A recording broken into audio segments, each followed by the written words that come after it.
We need to seize this opportunity and make the most with what we are given. Unfortunately, this business comes with high startup costs. Our biggest expense is obtaining equipment. We hope to partner with a major grower and build our mill on their land, cutting down on rent costs as well as lowering our stock transportation costs. We estimate needing 3,000 square feet for our mill, and will require hemp processing license. Currently, a lack of a licensing prevents us from making an MVP. Due to the logistical difficulty of transporting hemp stalks, we can only use stalks in a 100-mile radius. So the market for toilet paper is worth $13.5 billion in the US and is expected to grow around 2.3% annually. The market for writing paper and printing paper is shrinking, but the tissue paper market is growing to fill that gap. And while this is dominated by the big brands like Charmin and Angelsoft, the sustainable toilet paper market is growing. And the growth was so large that Target even decided to join in with their own sustainable brand, Evergreen. And paper giant Georgia Pacific, makers of Quilted Northern, partnered with a Canadian hemp fiber company just last year. More and more people are asking themselves what they can do to reduce their environmental impacts. And one of the best places to start is in the bathroom. Like our competitors, we will use social media and sustainability blogs to reach the environmentally conscious through targeted advertisements.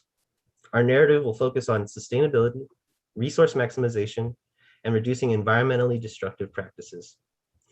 We estimate annual advertisement costs starting at $6,000 a year. And we will also offer a referral discount system to help build our customer base. So as of right now, I'm the only team member of Hempowered, but we'd also like to add a marketing director, an IT director, and a financial manager as full-time staff, as well as form key partnerships with growers. Our biggest assumption is that we'll be producing 10,000 rolls a month. This would require 7 tons of stalks monthly. At this rate, our machines are not running at full capacity. Further research needs to be conducted to learn the harvest capacity from Monterey growers. And right now we don't turn a profit, but at $20,000 rolls sold a month, we would earn $13,500 in our first year. And by the end of year 3, $20,500. So our highest cost per roll produced are labor and utilities. And for the math, about 10,000 rolls a month is around 450 124 packs a month. 3-minute warning. Okay, so far we have not raised any money. We're hoping to raise $300,000 in this round so that we can procure hemp processing and paper making equipment and establish key partnerships with growers, hire graphic designers to design our logos and packaging, as well as get our website up and running, as well as get some licensing. Since we are limited by a 100-mile geographic radius, it would be best to build our mill in an area with high CBD acreage. Our paper making machinery is for large-scale industrial paper making. We imagine ourselves as cottage-scale microprocessor. Ideally, we would buy smaller-scale machinery, reducing our startup costs and allowing us to open up multiple mills throughout the country in areas with high CBD hemp production. So if we want to reduce the impacts of climate change, then we need to provide consumers with viable alternatives. Now is the time to take advantage of the hemp boom and start realizing the full potential of hemp. Hempowered is a step in that direction. Before I leave, I'd like to ask a simple question. Do you want to flush away our environment, or do you want to do something about it? Thank you, and I welcome any questions.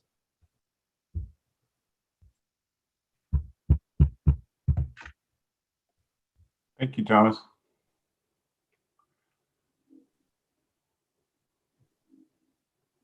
So we can start asking questions. Okay. Go right ahead, Dave. Yep. So curious why the 100-mile limit? What is it about moving the hemp that limits you to 100 miles or something? Yeah, so as I understand it, it's sort of that the hemp stalks are so dense that to move them at weight over 100 miles, you'd require a lot of the transportation costs are just really high. Like you can't really fit it all on one truck. If that makes sense. Yeah, it does. And so is there, I mean, I realize there's work to do here, but to figure out how do you maximize your equipment versus the available hemp within that 100-mile. I mean, if you're going to end up building multiple factories as the business grows, then there's got to be an optimization of that equipment sort of footprint. You know, Yeah. given, is that all part of the thing? Yeah, so I think that would probably have to go into some R&D costs. Right now, I was sort of looking at equipment that you could get sort of off of Alibaba as sort of like a price kind of like, you know, to get a general idea. And so they're sort of selling like high end, like really like for a giant industrial paper mill that's going to be producing, you know, 1 million rolls a month or something. So ideally, we could probably try to get the equipment specifically made to be a little bit lower in its production. So it's a little bit cheaper, and that way we can reduce our energy costs as well. And then we also want to look into, you know, getting maybe some solar and gray water recycling built on the mill as well to sort of help reduce our utility costs in that aspect too. Okay, thanks. I've got a couple of questions there too, Thomas. First of all, you talked about licenses. In addition to just, you know, stock business licenses, that type of thing. Are there any special licenses you're going to have to obtain, and how easy is it to do that? Yeah, so we would at least require one license. So in California, cannabis and hemp are sort of classified under the same regulatory licensing, and you would require a hemp processing license. Okay. So to be able to buy it and be able to sell products that you process. Got it. And then, sorry, go ahead. Yeah, go ahead. Finish. Go ahead. Oh, okay. And then, yeah, so that would be at least one license. And then that usually costs around, the estimates for like a general cannabis startup tend to be around like $10,000. So I use that as an estimate. And then it tends to be about at least $1,000 a year to renew your licensing. Okay. Any cash flow issues right now, or is the regulatory environment such that you can finance this business fairly easily? I think right now, as long as we haven't started like making anything, then we don't have any cash flow issues. Getting a license would definitely be one of our first steps. Okay. And I think, Go ahead. I'm sorry. I was going to say, and I think that would be what's really nice about forming a partnership with a growing hemp grower, is because then I think they would be able to, you know, give us some insights and sort of whatnots in the licensing process. Okay, just one more question, and that's it. By chance, do you, you know, is there any way to reduce the operational startup costs by finding equipment that's maybe more, you know, that serves a middle market or lower market rather than a high-end market for production of toilet paper? Have you looked at that at all? Is there any way to modify that cost structure?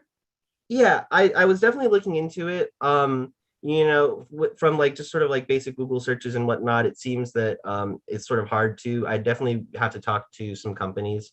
I know that there are some in Europe that might be offering a little bit more different, you know, range of machinery, and hopefully it would be a little bit cheaper. But I just wasn't making any, and I haven't spoken to any people in that side of the market yet. I wanted to get a little traction first. Thank you. So one last question. At the very end of your summary, and you made a mention of this a couple of times, talked about antibacterial nature of hemp, kind of naturally, that's kind of what it is. Probably more importantly is comfort, softer. One of the things about recycled toilet paper is it sucks. And that's why people go and buy Charmin and stuff like that. Is this truly, you know, do you believe it is softer? And if so, I think that's a major selling point. Yeah. So it should be softer because what really determines the softness is the length of the fibers, right? So there is a slight issue here in that, like, what we're doing is we're processing, taking from growers, so we're just trying to reduce that waste stream. CBD plants tend to grow shorter, but like with more stems, right, than industrial plants, which are longer. So it will be a little bit shorter, the fibers, but they're not really going to be broken down as much as they would be for hemp. I mean, for recycled paper. So it should be softer than recycled paper, at least. I don't know if it's at reaching like the full softness of hemp, but it should be at least softer than recycled paper and equivalently on par with like wood paper. Because I think that's the big gripe, you know, if there is one about recycled toilet paper. Oh, I totally agree with you. All right, thank you all so much for your time. Thanks, Thomas. It's a very Thank pleasure. you, Tom. Thank you for joining.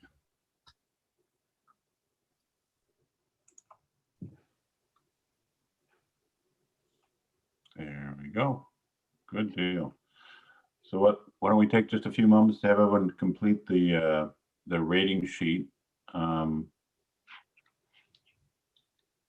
Chris, I know you're driving right now. Do you have the ability to fill out information on the rating sheet? I don't know if Brad gave you that.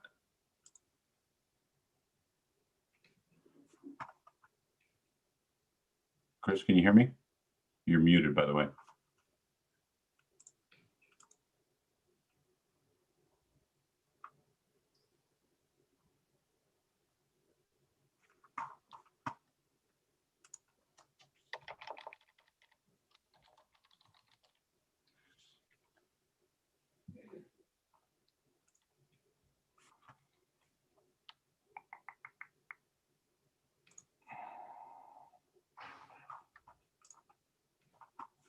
Okay.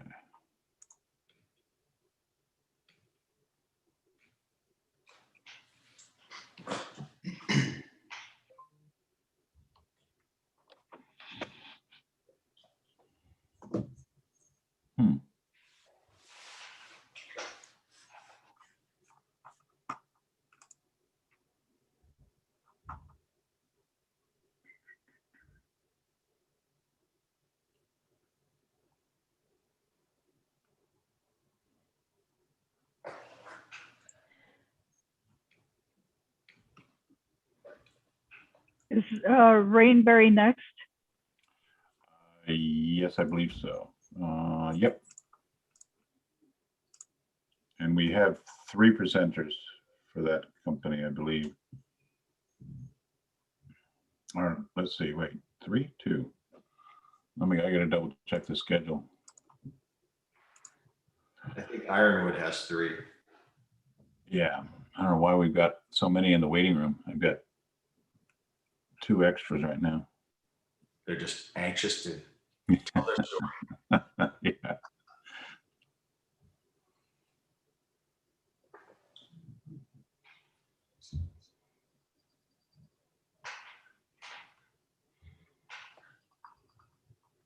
Yeah, Dave, when you first came on, I saw Denise. I was like, wait, I don't know Denise. Yeah, and I can't get that changed. It's I don't know whether the very first time we used Zoom on this computer, my wife put her name in, but I have to change it every single time, and I can't find the setting that says rename permanently. So That's okay. When I started this session, I was Mary Jo, so and I don't know how to change that completely. I think Kayla had to change it for me. And I went through 2 different places in the program, and I still didn't correctly change it. So, all right, Chris, are you able to hear me? Okay, or I can't send you a chat message for some reason.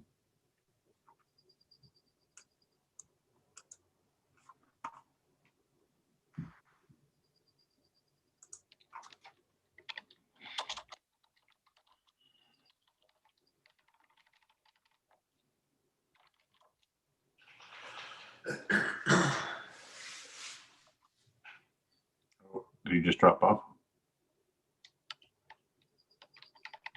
yeah, he has dropped off and come back. So I don't know whether it's just in a bad place or he's actually dropped off.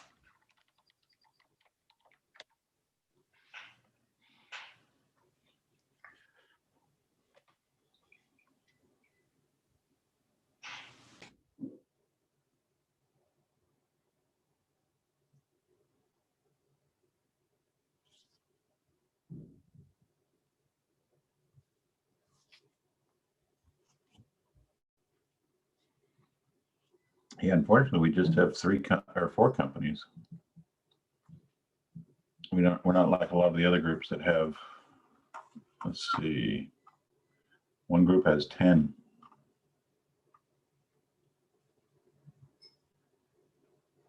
I'd love to hear 10 different presentations. I was in the preliminary round for venture, and we were 2 panels, 5 each. So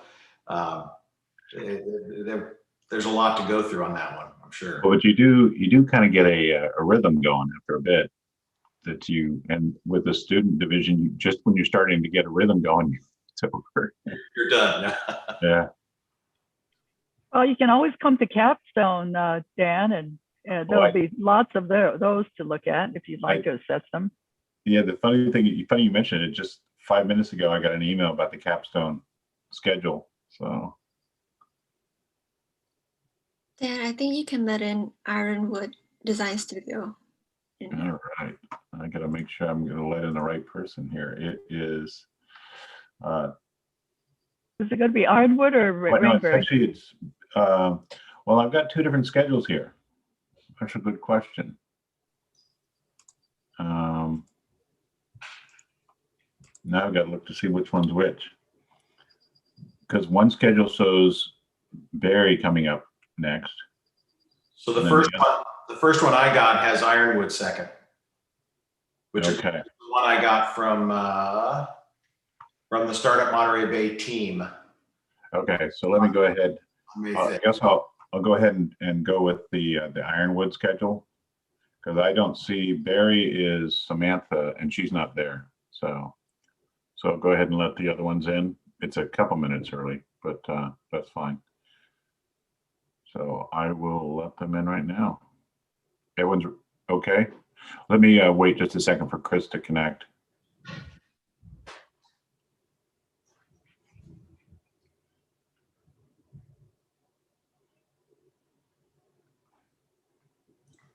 Yeah, he said he's on I-5. A fun highway. Yeah. Last time I drove to San Diego last month, and I just took 101 for a little scenic diversion. Yeah, need something. All right, Chris, you on? We can't hear you, just so you know. Yes, I got you now. Yeah. Okay, I'm on. Good. I asked you about the rating sheet. I don't know if Brad had told you that, but as long as you can participate in the discussion at the end, that's good. Okay, good. And I think I can get in the rating sheet. I had a little issue with that, but I'm doing that right now with my mobile hotspot. And Brad's going to owe you quite a bit when this is done. So taking time away from Yeah, no problem. Yeah, and I'll stand by for the next one. Okay, where are you going to let them in right now? So Kayla, go ahead and let them in, you think? We're good? We're good. All right.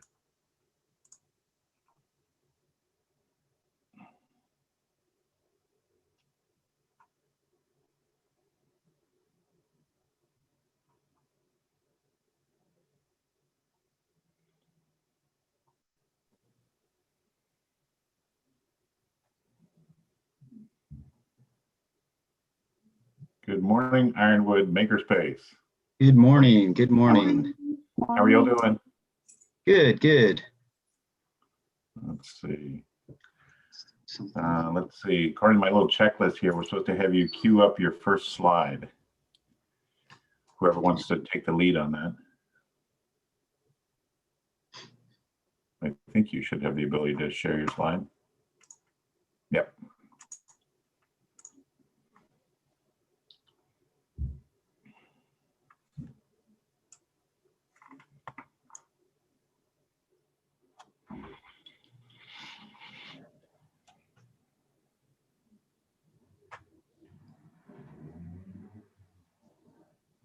There we go.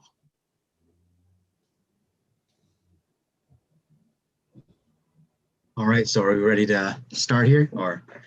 Why don't we give it a few minutes? Everyone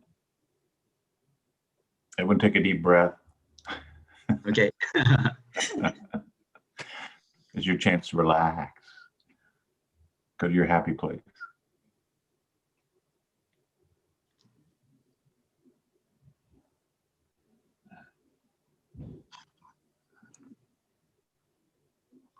Just so everyone's aware, Kayla, who's you see on the screen there, she's the timekeeper, so she'll give you your warnings in terms of how much time you have left.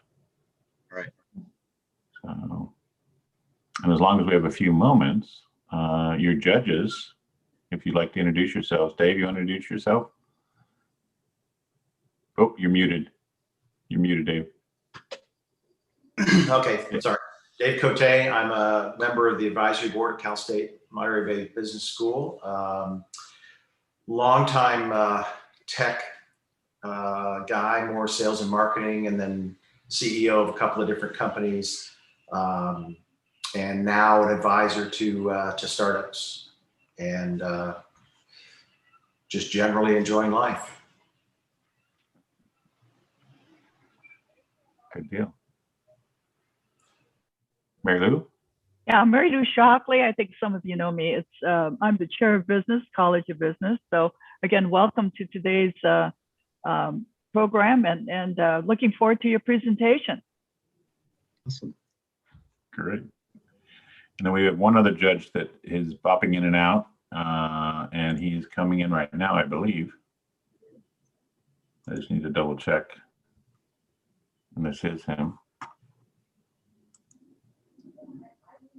Chris, is that you?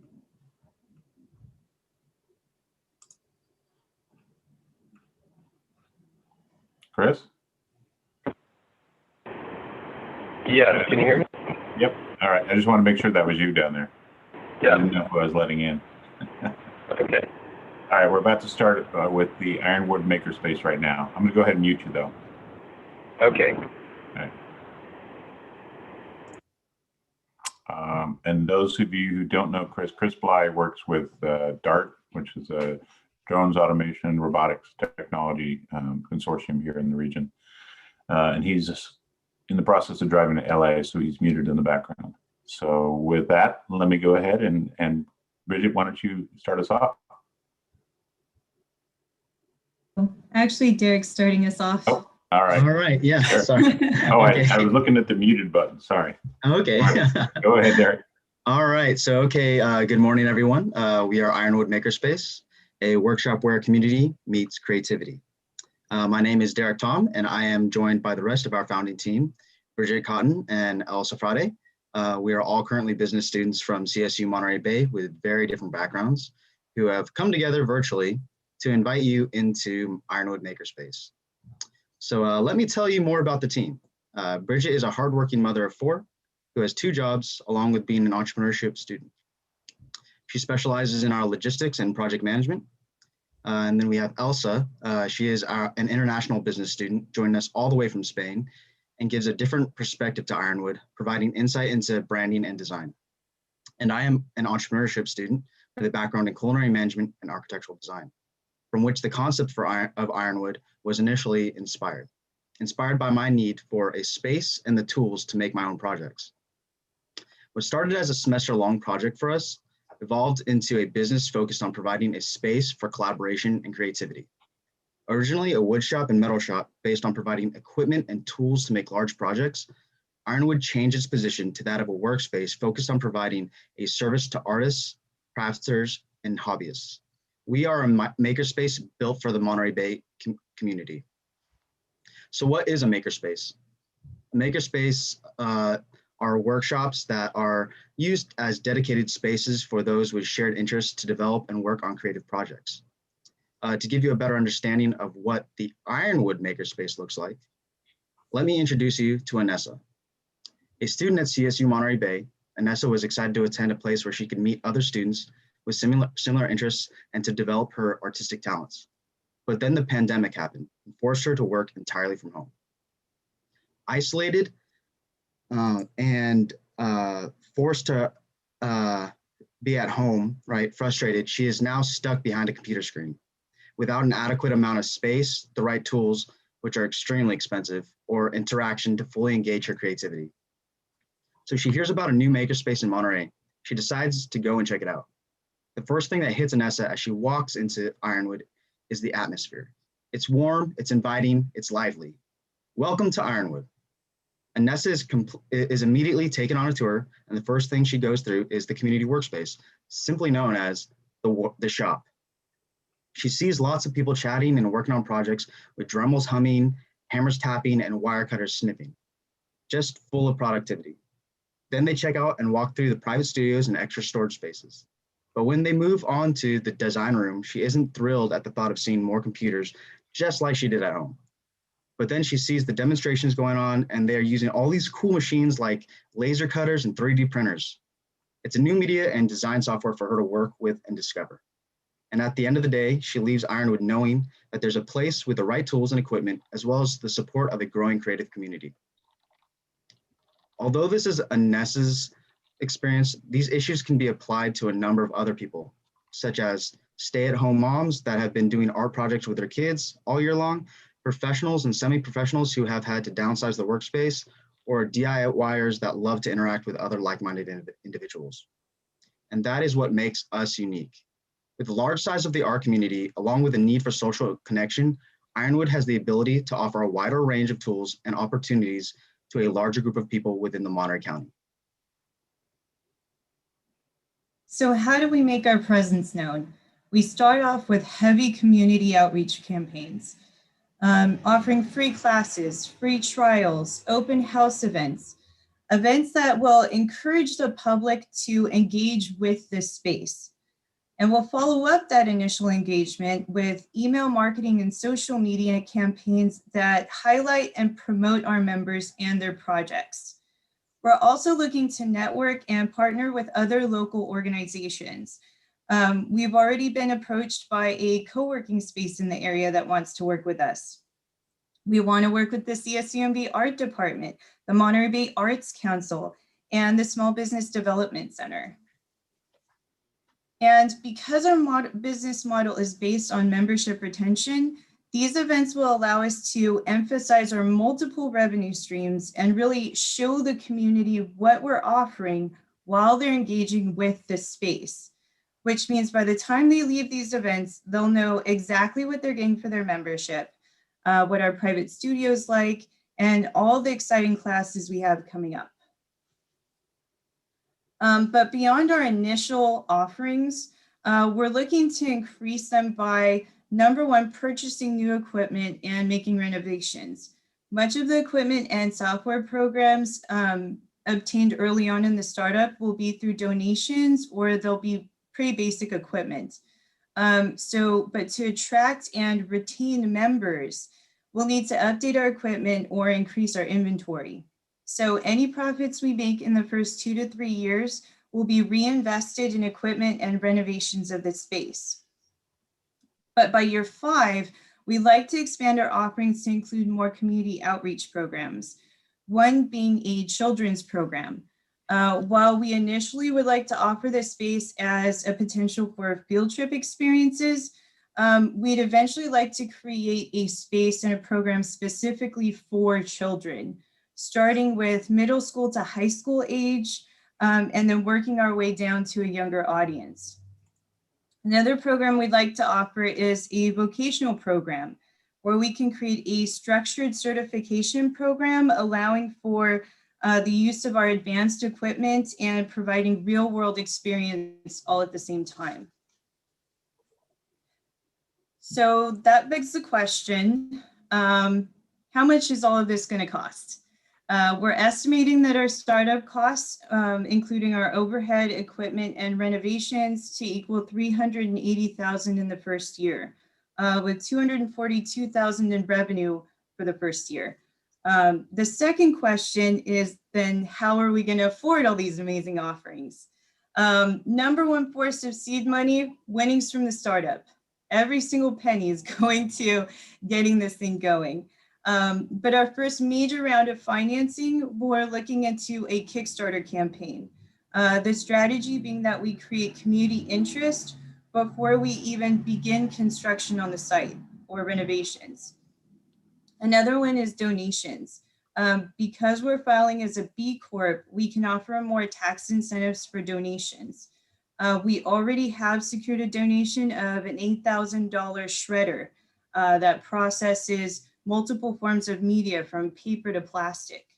We're looking into grant funding for some of our outreach programs, angel investors that are particularly interested in developing the art and small business communities in Monterey, and of course, small business loans.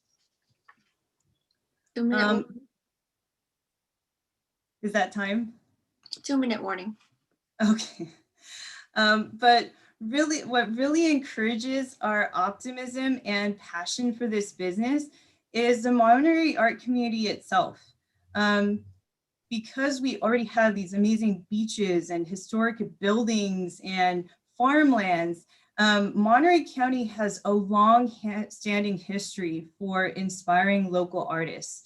And at Ironwood, we want to be the place that really inspires and grows that community. So thank you for your time and attention, and we are ready for any of your questions. Thank you. Thank you, Ironwood Makerspace. Yeah, thank you. This is Dave. That was good. Thank you very much. Just a couple of questions. What's your kind of projection of what a membership cost is? And just briefly, I saw 200 members in the first year, 242K. I know there's more to it than that relative to private studio, et cetera, but that sort of says $1,000 for a membership. Is that, what are you thinking about for the pricing? No, so the 242,000 actually did include our other revenue streams. Looking at other maker spaces, like in Costa Mesa, Sacramento, that type of thing, they kept their membership fees around $125 per month. Per month, okay. Yes. Okay. And then what's a private studio? Just again, what's your kind of thinking? We're thinking about $500 per month, but we do have other options for weekly and daily daily private studio use also. Okay. The only other question I had was you talked about sort of the pandemic causing some of the, whether it's resource pain, isolation, et cetera, et cetera. So, at some point that goes away. So is this just viewed as sort of a catalyst for what you're doing to kind of get you into this? And, I mean, I'm just trying to understand, that's something that hopefully fades away. That isn't a major driver. Maybe it's an initial driver, just kind of curious. Yeah, it for sure is maybe an initial catalyst into bringing people into the space. But we hope to really substantiate our presence in the Monterey County after that. So I don't think it's something that's prolonged for our business to have people always be isolated. That's not something we want to put out there. We want to build this community. So definitely a catalyst more than anything. Okay, thanks. Okay, I have a few questions. First of all, tell me about the competition in the area, in the Monterey area for maker spaces. Okay, so yeah, right now there's actually not a maker space specifically like a workshop kind of maker space, but there are places like Hello Desk. Yeah, Board and Brush. Yeah. Board and Brush is a type of just specifically like an art painting kind of place. And then there's workspaces what Bridget can tell you about that. Well, a lot of the workspaces are really meant for more office space, not really creative art spaces or workspaces. So our competition is mostly going to come from private paint parties that people are holding as far as hobbyists are concerned. Private art studios that are pretty small. It's hard to find any substantial space in Monterey. And I think our biggest competition is the Board and Brush that just opened up on Alvarado Street. But like Derek said, they specify in kits. They're not meant for necessarily long-term projects. It's you come in, you do a project, and then you get out. Okay. So the next thing might be hobby stores. If people do have created their own space in their homes, then we have to encourage them to get out and come to our space instead. Okay, the other part is I wasn't quite sure. I just need to get some confirmation from you. Do you currently have an existing space that is partially operational? Can you help me with that? We don't have an existing space. A lot of the numbers we've been using to project our overhead have been based on spaces like 4,000 to 6,000 square foot spaces located like in the Ryan Ranch area or the Garden Road area, more on the outskirts of Monterey. Okay, thank you very much. Appreciate it. Hi, this is Chris Bly here, and I had a couple questions. I might have missed it. Did you say your business organization was a nonprofit, or was that a C corp? A B Corp. A C corp, Yeah. is that correct? B is in Bridget. Okay, yeah, because I was just thinking if it was a nonprofit, you could actually, when people donate, let's say tools and things, you could give those people that are making those donations a tax write-off. And I was thinking that could be one positive way to get some tooling for to provide to your members. Yeah, so we mentioned that, and so along with the B Corp, because the B Corp is kind of like a hybrid kind of thing. Yeah, it has some of the benefits of the nonprofit, and we mentioned the tax write-off. Yeah. Okay, yeah, that's great. Because I even know a lot of people that have tools that they just have sitting in their garage, and if you could really optimize those to make those more available to the community, that could be a very valuable service.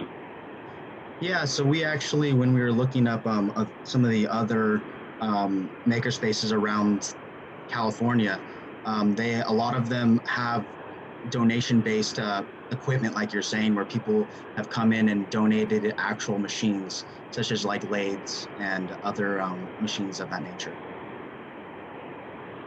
Yeah, great. Because I think that could be a very positive thing for your content.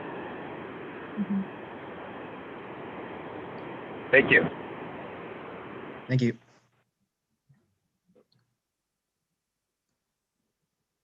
Kayla, how are we doing on time? We should be starting the turnover and the scoring for now. Or not for now. We're a few minutes behind, but I think Okay. we're okay. All righty. Well, if there are no other questions. Thank you, by the way, for your presentation. Appreciate it, and it was enjoyable. Thank you. Thank you so much. Thanks, Tom. Yeah, thanks. Thank you. Thank you. Thank you, Bridget, Derek, and Lisa.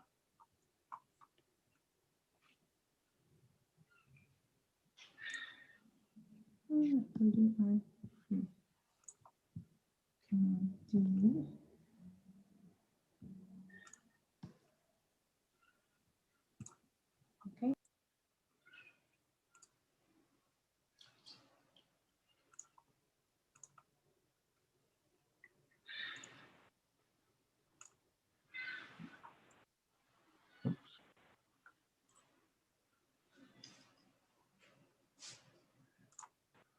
All righty.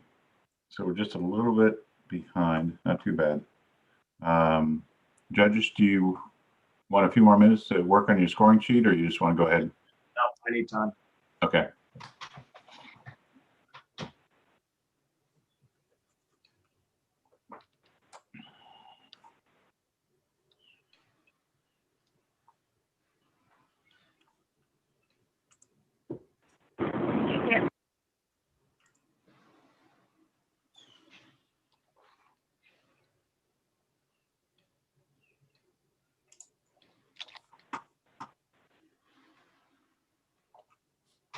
Unfortunately, I don't have access to Wi-Fi out here on I-5, so I cannot fill out the scoring sheet.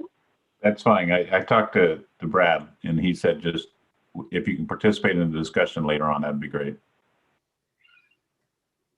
Just keep mental notes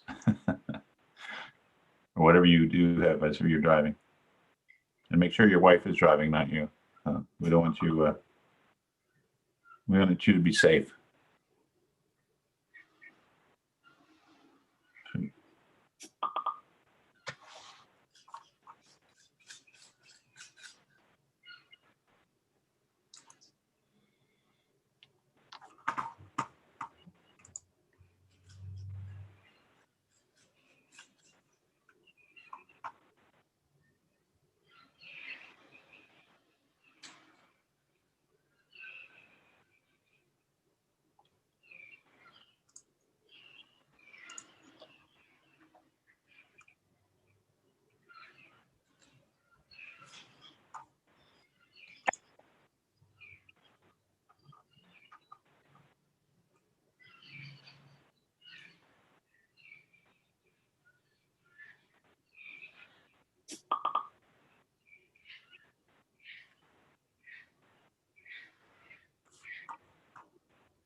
Okay, I'm going to go ahead and let the Samantha in to have her set up her slide. Is that okay, Mary Lou?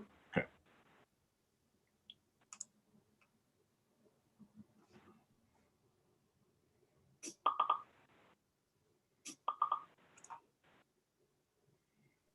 Hey, Samantha, how are you doing? Hi, I'm good. Hey, thanks for joining us this morning. Thank So you for sorry, having me. Sorry.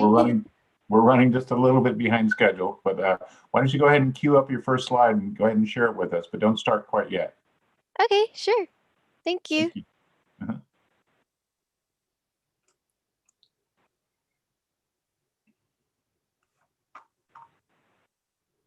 Sorry.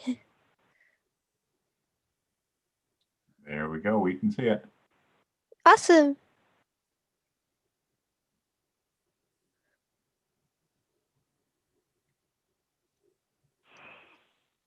All right. And then take a couple deep breaths. And whenever you're ready, you can go ahead and start. And Kayla, go ahead and start the timer whenever she starts. Okay? Great. Okay, so hello everyone. I'm Samantha Booth and I'm happy to present Rainberry. So, chapped lips, also known as dry, cracking, or peeling lips, are very painful and are a big problem. Almost everyone has experienced chapped lips at some time in their life, and it can be the effect of dry or cold weather, allergies, sun exposure, and more. It's painful. Additionally, from an aesthetic standpoint, it's not ideal to have cracking or bleeding skin. Here's how Rainberry can help. Rainberry makes quality handmade lip scrubs. What is a lip scrub, you may ask? Well, lip scrubs are gentle sugar lip exfoliators that you rub gently on your lips and you can lick right off. These lip scrubs can be applied up to once a day for a routine lip care regimen and to avoid chapped lips. Special ingredients like coconut oil and vitamin E moisturize, regenerate, and soften the skin.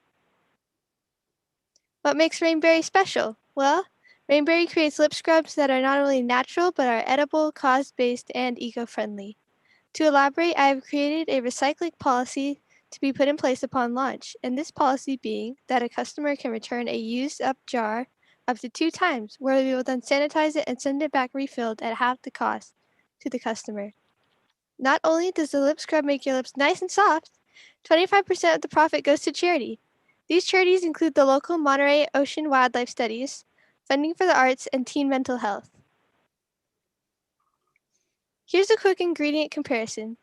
Rainberry uses simple, natural ingredients that have real benefits, like coconut oil, cane sugar, and vitamin E. Other brands use deoxyribonucleic, a synthetic ingredient, or polymethylsiloxane, a synthetic silicone polymer. The last ingredient listed at the bottom is sodium metabisulfate, an inorganic chemical compound used as a preservative. While these described ingredients are considered safe for use in cosmetics, they are not considered natural. Here is my business model. I will sell my 15-gram lip scrubs for $5. This will give me a profit margin of 81% before applying the donation. This price is substantially less expensive than the other brands, but avoids being cheap. Rainberry will be operated through online sales, starting small and growing to statewide, countrywide, and maybe someday international. The cost of production for one single lip scrub is 95 cents, plus the cost of my own salary, and the donation is just over 75 cents per jar. I would then make $2.29 as profit. My market demographic is more geared towards young people, ages 8 to 16 years, with a middle income. Of course, I would love for all ages to enjoy my product. However, I find that the packaging and the cute little icons would appeal more to the younger market. Speaking of market, we introduced the lip care sector. There's already a big market for lip products with an estimated rise in overall revenue due to increased awareness of self-care along with environmental factors like sunlight and pollution. A lot of people want quality lip products and are willing to spend up to $32 for a small amount. According to Grandview Research, the global market for lip care was valued at $712.8 million as of 2018, expected to increase at a CAGR or compound annual growth rate of 7.2%. The formula for that, if you like the math stuff, is that being the final value over the initial value to the exponent of 1 in time over time and years subtracted 1. This is the TAM model I made. TAM meaning the total addressable market. The outermost circle with about 174 million people is the total addressable market of people who buy lip care products in the United States. The centermost circle is the serviceable available market, which also spells my nickname, is the average number of teens who buy lip care products in the United States. And the innermost circle is the number of US teens I can realistically service someday at around 8.5 million people. So this is a chart I made graphing a few of my competitors. Based on the price range, you can see and how natural the ingredients are. Rainberry, as you can see, is one of the top performers, being natural and inexpensive in comparison to Dior, Fenty Beauty, Tarte, Lush, and Burt's Bees. Here's my growth projection. This is starting in Q2 of 2021 and growing until Q4 of 2024.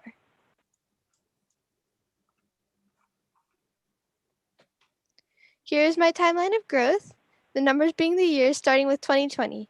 I'm currently working from the pre-seed stage to the seed stage and I plan on rapid growth throughout the next few years. This is where you guys come in.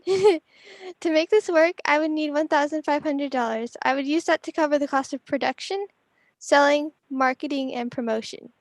To make more healthy scrubs for more happy lips. For more in-depth analysis of what I would do with the money, it costs just under $2 to make one scrub, when including my salary.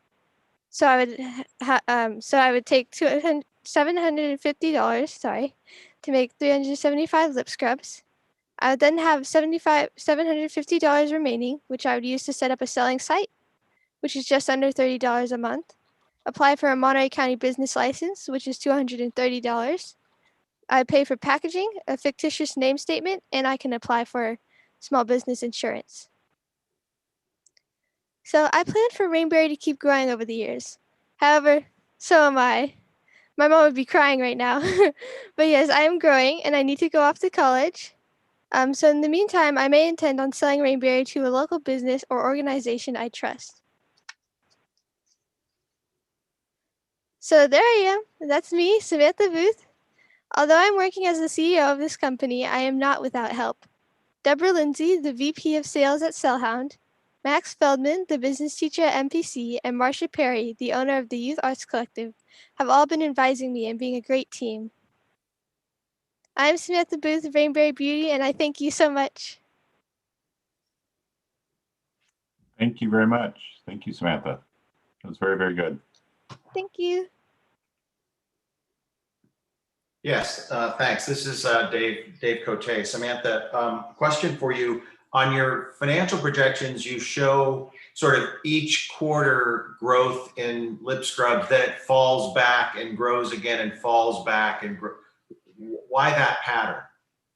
Because in the fourth quarter of the year is around like the holidays, so people buy a lot of products to like give as gifts, and then in the next quarter, it's the beginning of the new year, and people have already spent so much money on gifts that they don't spend as much in that quarter of the year. Okay, so that I get that logic, and it's true of a lot of places. Is that true of this market, or that's just your assumption in terms of how your sales would go? It's true for this market because lip scrubs are often used as like stocking stuffers. Okay. So yeah. All right.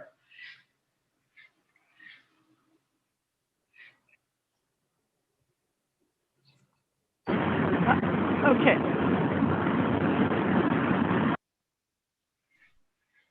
Okay. Go ahead, Mary. Okay, that was going to be, I think, Chris coming in, but Samantha, thank you very much for your presentation. And I guess when you were looking at your market projections of the 8 whatever million, did they include both genders? Yes. I wasn't quite sure. Okay, so are men likely to use this product as well as women, or do you think it's mostly just women? I think it's more so women, but also kind of like with my generation, we've been, including more people and more groups in like all different sorts of things. So I think more guys would be willing to try out these lip scrubs and other things like that, and lip care and grooming and like those sort of things have been increasing. The market's been growing. Men's like deodorant and self-care products have been in a growing trend. So I think it would apply to both, but more so to women. So would you just change your packaging maybe to appeal to men mostly, or I mean, or would you just keep your packaging pretty much the same to appeal to both? I think I would keep the packaging the same, just Okay. to kind of appeal to everybody, hopefully, but more so Okay. women. Okay, and then how about flavors? Are you going to have different flavors? Yes, absolutely. I currently have 3 flavors, but I'm thinking of kind of doing like the Jelly Belly tactic where I have a whole bunch of different flavors. I know that in some cases, too many flavors could be confusing for the consumer, but I'm thinking of having them, since they would be priced well, the person could buy as many as they'd like. So I have strawberry, tutti frutti, and cotton candy right now, Mhm. but I'm hoping to invest in more and kind of make my own. Okay, so let me just ask from a business risk standpoint, have you assessed the risk for this business? Because a lot of times beauty products, especially, they're non-invasive. However, they could, cause allergies or be accused of causing allergies or something not so nice. So have you looked into insurance? I heard you say the word insurance, but are you looking into, insurance that'll cover those types of risks as well? Yes, absolutely. I was looking into a few different insurances. The names escape me, but also like the LLC kind of corporation where I could like take care of the business matters on a separate like account almost. Like it's a little hard for me to describe. I'm so sorry. That's all right. Go ahead, the best you can. But you've looked into it is the point, right? Yes, absolutely. Okay, great. And then as far as the charity components go, why did you bother to make it contributory to certain charities? And why sorry. certain ones than other ones? Can you give me some idea about that part of your business? Yeah, absolutely. Well, I firstly, it's just things that I really care about. I want to start a business and I want to help people. Like if somebody falls in the street, I'm always like, oh my gosh, I gotta go help them. So I always want to help people, and animals and the world and the planet. Oh, I guess that's the same thing. But I also I chose those charities because I'm planning to start local. That way, like I sent correspondence to the Monterey Bay Aquarium because I think they might be struggling a little bit during the coronavirus. And I have started like a correspondence of interest with the Monterey Bay Wildlife Studies, Marine Wildlife Studies. Mm-hmm. And I picked those charities mostly because it's something that I care about a lot, and I tried to but I tried to select a few from each sort of cause. So I have an animals one, and then like a people one, which would be teen mental health, because this product would be marketed mostly towards teens, and it's about lip care and self-care, and then I thought maybe mental health would be good to include. And then lastly, I want to do something for the arts because those are also, they help with mental health and like art therapy and all sorts of things. So I could go on and on. That's all But right. Yeah, I got the idea. Okay. Thank you. Hi, Samantha. This is Chris Bly, and I have a question regarding testing and consumer feedback and how you went about gathering that information. Because I think it's pretty important if somebody's going to invest in a company that they really know that you sampled it on 100,000 people and this is their feedback to ensure that it's a product that's going to be valuable to those consumers. So if you could speak to that, that'd be great. Thank you. Yeah, absolutely. Well, of course, first I tested it on myself, and then I tested the uh, the I researched each ingredient and saw how long they last, and then I kind of made a batch, and then I packaged them, and then I waited a while to see when they would expire. And I'm working on getting a microscope so that I can see exactly like what time and day. And I think I definitely need to do some more testing. Um, I've I've asked like a few people to trial it. Only like 12. They all liked it, but I think I want to do a more controlled study. So I think you have a great point.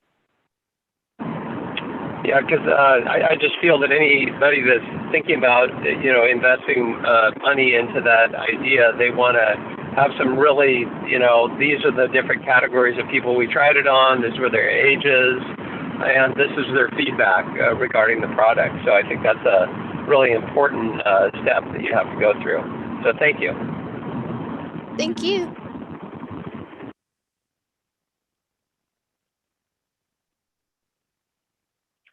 Great. Any other questions? All right. Well, thank you, Samantha. Thank you for presenting with us this morning. Good job. Very good. Thank you so Samantha. much. Take care. Bye-bye. All right. Good luck. Have a Thank great morning. you. All right. Bye-bye. Bye. Bye. Okay. We'll take a few minutes.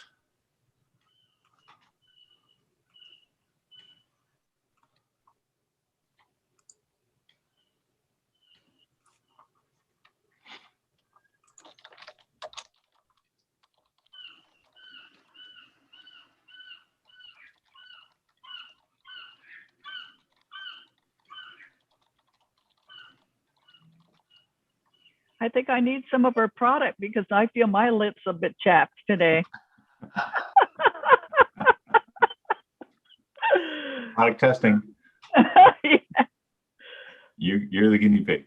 Yeah, I could be a guinea pig for sure. I'll try the strawberry one or Tutti Frutti. Tutti Frutti sounds pretty good too.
All right.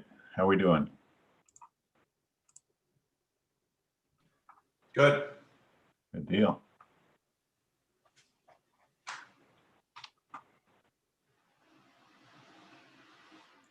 All right.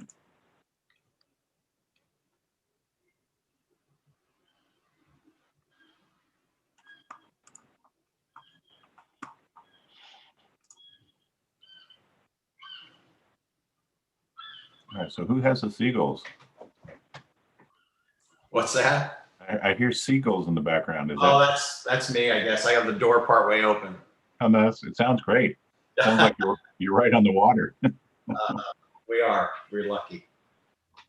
All right. So I'm going to go ahead and let in the sweat lodge. And let's see. And we have Maria in the waiting room. So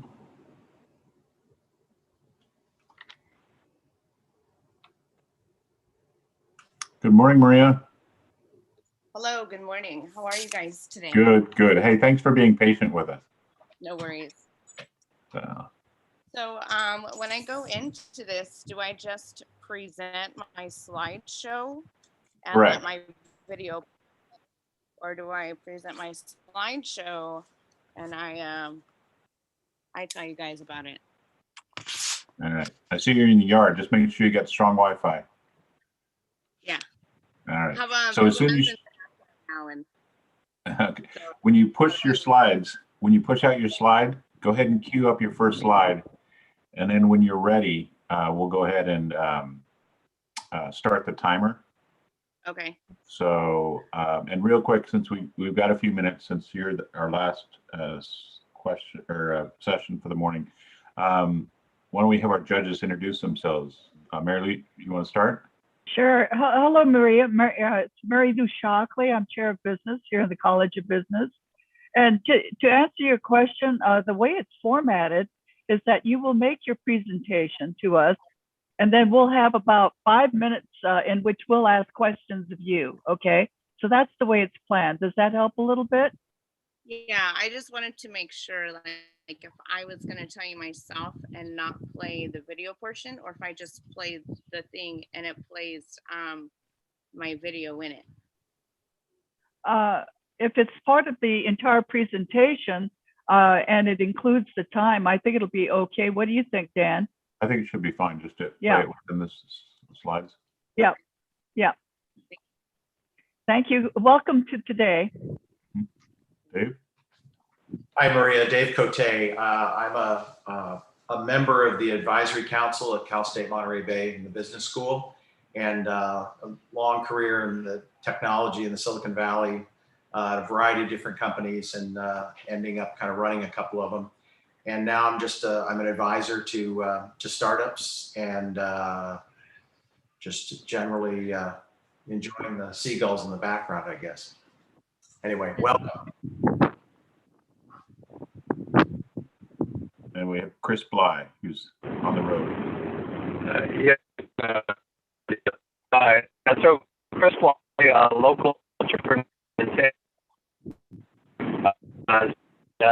company and work kind of following my path. So rappelling down wind turbines, and now I'm focused in drone technologies, and so Oh, we're having a little trouble with you, Chris. Oh, now we lost Chris altogether. So, well, hopefully he'll be able to join us in a few minutes, but we don't want to delay you too much. So Maria, do you want to go ahead and start? First, cue up your first slide, though. We want to give you a moment. Kayla, do you have something else, or? No, we're Well, good. Okay. Do you have slides, Maria? yes. Okay. Yes. Before I press play, I just the whole ultimate big picture of this is to provide transitional housing for veterans and their families in a self-sustained environment while on a hemp farm, and to provide OJT and essentially get them back on their feet while being naturally healed, and using the entire cannabis plant, marijuana plant, for everything that it's worth, to save trees, to use it safer for the environment, all that stuff. So that's the ultimate big picture. Great. Okay, thank you. Okay. Just top one. Share. Okay, here we go. No calls, decline. Excuse me, I'm so sorry. Okay. Present. Come back. I apologize. Presents over here, and I'm trying to move you guys this way. Here we go.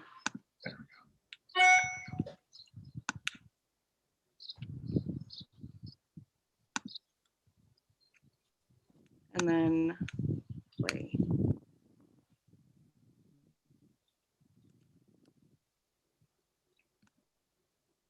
Oh, what just happened?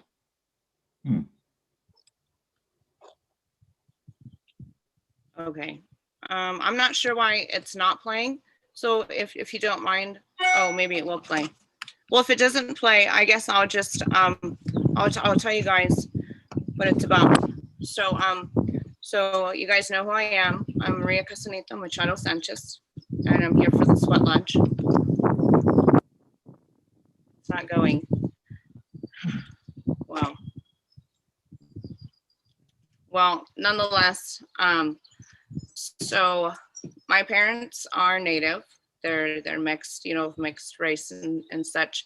And both my parents are from the Essala Nation, Ohlone. So in a lot of our teachings, we have sweat lodges, and for all intents and purposes, sweat lodges are intended to, you go in and it's for spiritual healing. You come out and you're a new person. So you go in and you relieve yourself of all of these negatives, all of these bad things, and you have these visions, and you come out and you start anew. So for our sweat lodge, we're bringing these veterans and their families in, whatever their ailments are, and by the time they come out, they'll be able to reintegrate themselves successfully back into the civilian society. Oh, now it wants to play. The idea originally comes from. So I'm not sure why these slides. So with all businesses, we have to have our code of ethics, and my code of ethics basically comes from Army values, all the Army values. I'm a U.S. Army combat veteran, and I feel that dealing with military personnel, military people, we need to bring that into what we're going to provide for them, because these are things that we're familiar with. We can easily identify them and relate to them, and we'll bring those into everything that we're doing.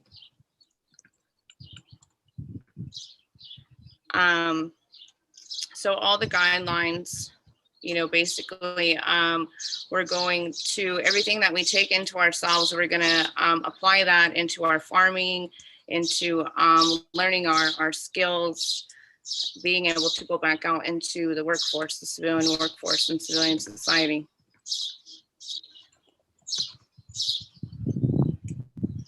And then this just goes more into the warrior ethos. We never leave anybody behind. The big thing with this is veteran suicide. On average, there's 22 veterans a day that commit suicide, because even though we're back here, we're still over there. So even when we lose each other here, we've really lost each other over there. And I feel, and a lot of other people feel, that everybody's all about us until we come back home, and then it's like, okay, what now? They prepare us for war, but they don't prepare us to come back. And in this whole environment, we're going to be able to just help each other out. We're all going to be equals. We're just going to work from the bottom, and we're going to, I plan on having different personnel for mental health, things of that nature, so we can properly identify exactly what's going on with these service members, so they can help themselves because if they can't help themselves, they're not going to be able to help their families and get back into society.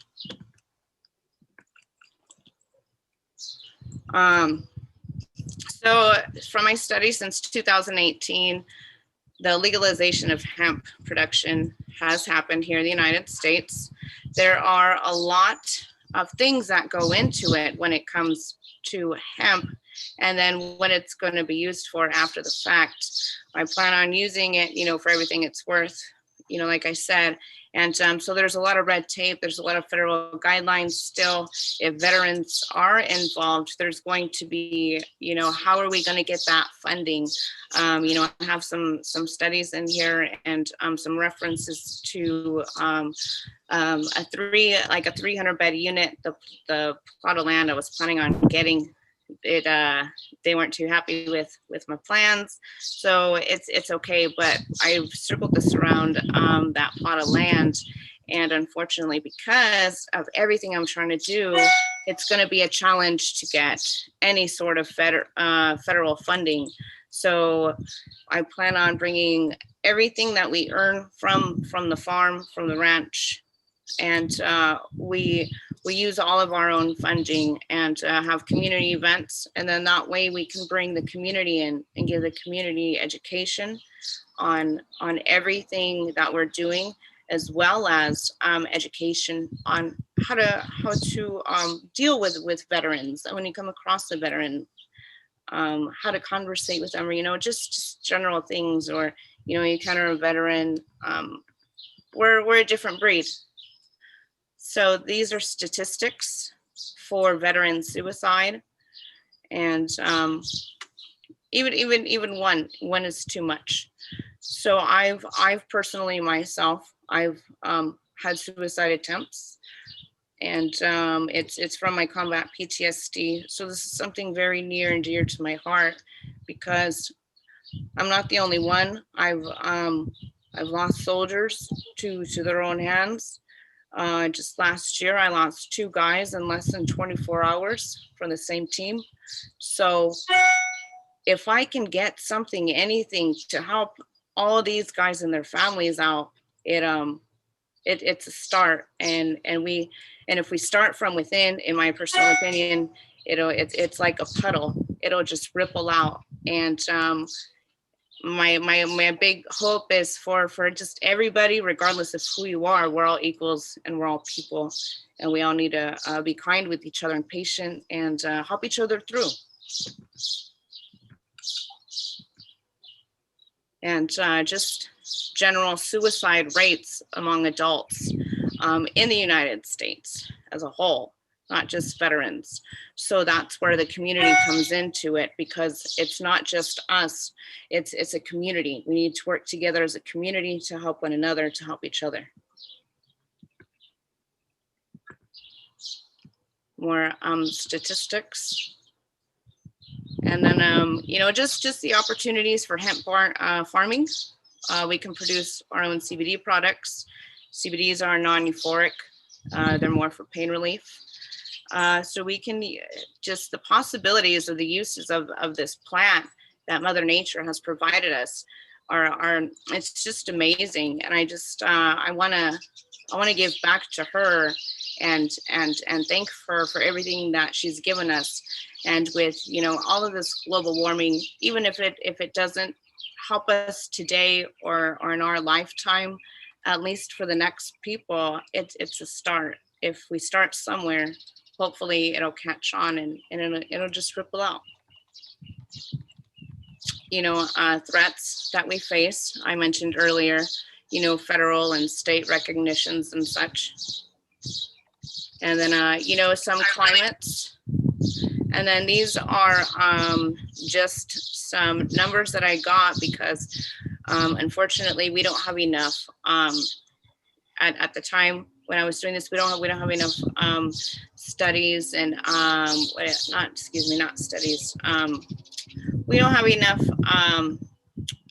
studies to say, oh, we've got this many in the United States. Off these hemp farms, we've gotten this, but these, it includes, seeds, the production of seeds. We sell seeds, use our own seeds. The stalks, you can use the stalks for paper and such, and just the flowers. And then based on the plot of land that I was trying to get, it was going to be 300 beds. That was the ultimate goal, 300 beds to include family members. So the VA has a lot of funding and grants for veteran treatment centers and veteran treatment facilities. However, because of the type of facility that I'm trying to run, it's going to be extremely hard. 1 minute warning. Say again? International. I'm sorry? 1 minute warning. Oh, 1 minute warning, excuse me. Okay, thank you. And then just some more, not fast facts now, I got a few seconds, but just programs, tax credit programs and such things that would be very helpful in getting us ran and getting us going, and just to ensure that we got everything we got. So, you know, the ultimate plan is all organic community, veteran transitional farming, veteran treatment facility and education. Have, you know, one day have a fuel mart with barbecue, you know, farm to table, community events, and use the product for everything that it's worth, or use the plant for everything that it's worth. And then that was the, unfortunately, the land that I was unable to secure. And then just some more facts, some more things I'd like to offer.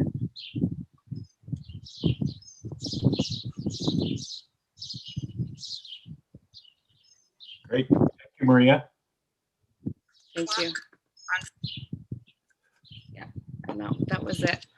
And then my references, and then just a little nice plant to show what we can use it for.